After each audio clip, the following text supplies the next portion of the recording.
Hi guys! Welcome to my YouTube channel.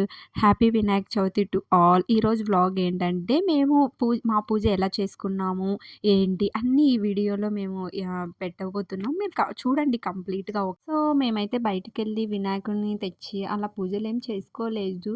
పీజీలో అలా ఏమి కుదరదన్నట్టు ఇంకా మా దగ్గరున్న వినాయకుడికే మేము పూజ చేసుకున్నాము. ఇంకా ఆ డే మార్నింగ్ లేచి ఇంకా రూమ్ అంతా క్లీన్ చేసుకొని ఫాస్ట్‌గా మేము కూడా ఫ్రెష్ అప్ అయ్యి మంచిగా ఇంకా తర్వాత దేవుడికన్నీ పూజలు అంటే లైక్ బొట్లు పెట్టి, ఇంకా తర్వాత మొత్తం దేవుడి సామాన్లన్నీ ఉంటాయి కదా! వాటికి బొట్లు పెట్టి అలా అలంకరించుకొని మొత్తం సెట్ చేసుకున్నాం మాకున్నంతలో. ఇంక వాతావరణం అంటేనే ఇంకా హడావిడి ఎలా ఉంటది, ఏంటి ఇంకా మనందరికీ తెలిసిందే గదా! బట్ అయితే మన ఇంట్లో మనం ఇంకా కొంచెం చేసుకుంటాము పిండి వంటలు అలా. కానీ మాకు అలా చేయడానికి కుదరలేదు. మేము పీజీలో ఉన్నాం కదా! ఇంకా పిండి వంటలు అవన్నిటికి కష్టమవుతుంది అనేసి మేము బిఫోర్ డే ఫ్లవర్స్ కానీ అన్నీ వెళ్ళేసి మేము తీసుకొనొచ్చి ఇంకా ఫ్రూట్స్ అన్నీ మంచిగా సెట్ చేసుకున్నాము. పండగ వాతావరణం అంటేనే ఎలా ఉంటది, ఏంటి అని మనందరికీ తెలిసిందే కదా! మన ఊర్లో అయితే ఇంగ చుట్టుపక్కల వైబ్ అనేది చాలా బాగుంటది. ఇంట్లో పిండి వంటలు చేసుకుంటాము. అలా మాకు కూడా అలానే అనిపిచ్చింది. బట్ అయితే మేము పిండి వంటలు అలా ఏమి చేసుకోవడానికి మాకు కుదరలేదు. బట్ మేము పీజీలో ఉన్నాం కదా! సో, అందుకనేసి మేము బిఫోర్ డే వెళ్ళి మార్కెట్‌కెళ్ళి ఫ్లవర్స్ తెచ్చుకున్నాము. తర్వాత కొంచెం ఫ్రూట్స్ అలా తెచ్చుకొని ఇంకా మేము ఇలా చేసుకున్నాము.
ఇది మేము ఈ ఇయర్ హాస్టల్‌లో చేసుకున్న సెలబ్రేషన్స్. సింపుల్‌గా అయినా మొత్తానికి బాగా చేశాం ఫ్రెండ్స్. మరి మీరెలా చేశామన్నది కామెంట్ రూపంలో మాకు తెలియచేయండి. ఓకేనా ఫ్రెండ్స్? సబ్స్క్రైబ్ చేయడం మాత్రం మర్చిపోకండి ఫ్రెండ్స్. ప్లీజ్ సబ్స్క్రైబ్ చేసుకోండి, లైక్ చేయండి, కామెంట్ చేయండి. ఓకే ఫ్రెండ్స్, బాయ్ మరి. Thanks for watching.